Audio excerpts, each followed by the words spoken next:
I would come up to me and approach me, right? Or I feel good about approaching somebody the way I'm looking and feeling.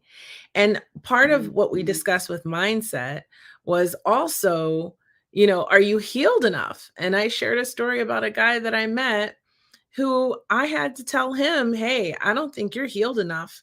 You should not be dating yet. You should take yourself off the market and do some more healing work from your breakup before you go out here damaging women, right? And it could have been a woman just the same, like hurt people, right? So you have to do the internal work. So as much as I'm like, would you date you on the exterior? It's not all about that. Obviously, that's the ABCs, right?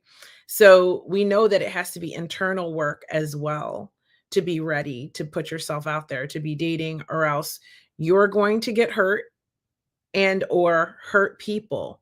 And that's not what anybody wants or needs.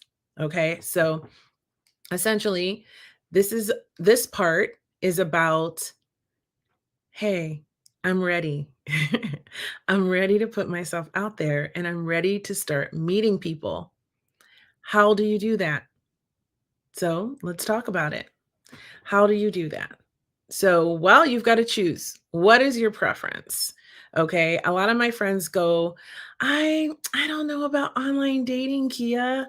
I don't know about that. I don't like it. I just want to meet people in person. Well, they call that IRL these days, and that's meeting in real life. Okay. And so if you don't know what that means, it might be a term that's not quite Gen X or above, and it might not be familiar to you, but that's what it's called, IRL. And so if you're going to meet people IRL, that's cool. You can totally do that. There's ways to do that. But I suggest don't snooze on dating online. It can be fun if you adopt the right mindset. And that way, you also increase your odds of meeting people. Because again, I mentioned in episode one, it's the law of averages. The more people you meet, the more chances you have of meeting the right person. But that's not to say that you should give every single person that you meet a chance to date you. You have to use discernment and see who is worth your time and energy and effort, who is worth getting your face on, getting dolled up, who's worth getting your good cologne out, right? Like who's worth your suit and your tie, like, getting yourself really sexy for. Who's worth your time? Because I don't want to waste my time and I don't want my time wasted at all. And I don't want to waste anybody's time. So the bottom line is pure and simple.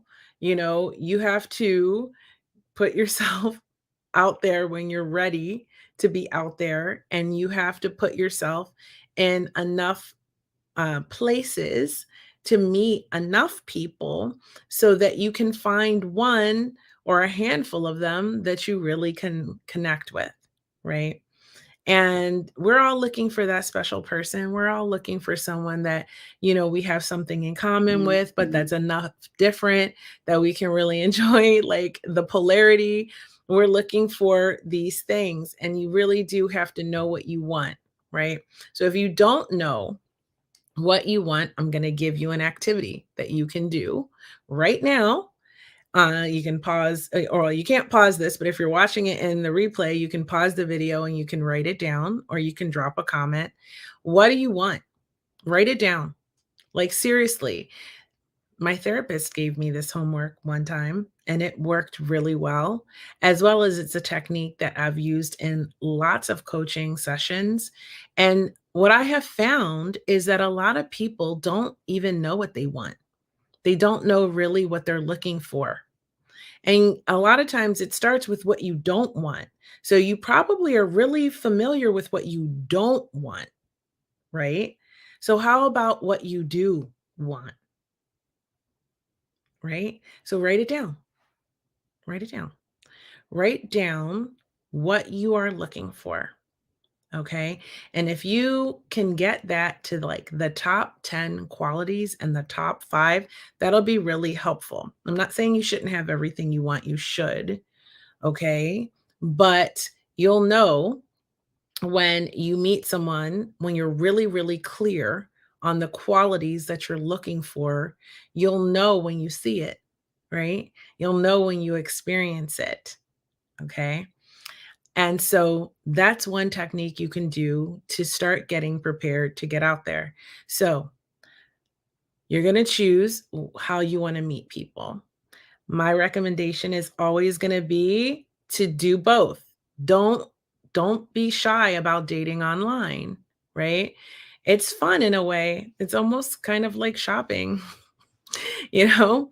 And you just get a chance to get a sense of what's out there and talk to people. I look at it a lot like an experiment and practice. So, a lot of the dating coaches tell you that you need to practice dating. You need to practice your feminine energy or your healthy masculine energy. You need to get out there and you need to practice it. And so, you want to create good dating experiences. Every date might not be the one. And that mindset of look, I'm looking for the one will emit energy that you may not want to emit. Okay. So, not to say you can't date with intention. I'm not saying that. I'm saying, and not that every date should be an interview either. But I'm saying that when you're out dating, you want to be creating these really good experiences and creating dates and practicing talking to people and connecting and understanding the opposite sex and what they're putting out, right? And understanding, how to connect with them through conversation and through interaction. You can do that online. And it actually is saves you a lot of time, and you don't necessarily have to do it in person. So you don't have to spend a lot of time getting ready and then going and then feeling like you don't have a connection. And then like all of these things that we used to have to deal with dating back in the day, like you don't necessarily have to deal with that straight away. Right. And so I always have a process for dating online, and I talk to men and I know I have it down to a science. Like I know immediately what this guy is on, right? And I call it weeding out the suckers, actually. And I go through and I figure out who is worth the next step, right? And the next step for me is always texting. And I look for things like communication style. Do they communicate in a way that I vibe with, like I'm good with, and I look for things like, what they're on, like as far as their career, their personal growth, the things that interest me. And it's going to be different for everyone, right? It's going to be different for everybody. So, you know what you want because you wrote it down and what you're looking for, right? And if you didn't think about writing down what is the communication style, you should think about that because some people want to be texting all day and some people don't really want to text that much. They prefer a phone call. And some people, you know what I'm saying? So it's different for everybody. And you want to find someone that kind of meshes up with your style. Not to say that it has to be identical. You want to have some flexibility, but you don't want to pick someone who can't stand texting when you want to be texting all day because it's going to just drive you nuts, right? It's going to make you miserable. And it's probably not going to work anyway. So you could save yourself a lot of time.